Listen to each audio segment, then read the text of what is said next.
नोएडा में फर्जी आईबी दफ्तर का इंकशाफ हुआ है। इंटेलिजेंस ब्यूरो के नाम पर फर्जीवाड़ा किया जा रहा था, जिसमें 5 से ज्यादा मुलजिम गिरफ्तार किए गए हैं। खुद को आईबी अफसर बताते थे मुलजिम और आईबी अफसर बनकर ठगी करते थे।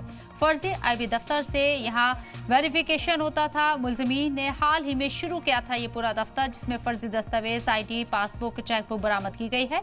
नोएडा पुलिस ने ये बड़ी कार्रवाई करते हुए फर्जी पुलिस दफ्तर का पर्दाफाश किया। ये कार्यालय international police and crime investigation bureau के नाम से चलाया जा रहा था। पुलिस के मुताबिक मुलजिमीन ने फर्जी तरीके से कई एजेंसियों का नकली दफ्तर खोल रखा था।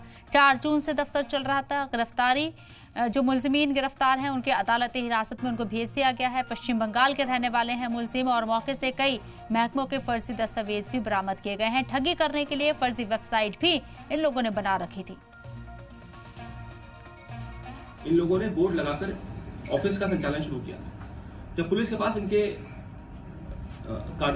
करतूतों की जब कंप्लेंट आई तो पुलिस ने अपनी तरफ से भी पहले अपनी तरफ से एलआईयू की तरफ से और गोपनीय तरीके से पता लगाने का प्रयास किया। तो मालूम चला कि ये लोग पुलिस का काम करवाने की नियत से और खुद को एक पैरेलल पुलिस का सिस्टम दिखाकर ये लोग लोगों से ठगी करने का प्रयास कर रहे थे। सर, अब तक अभियुक्तों को न्यायिक हिरासत में भेजा जा रहा है।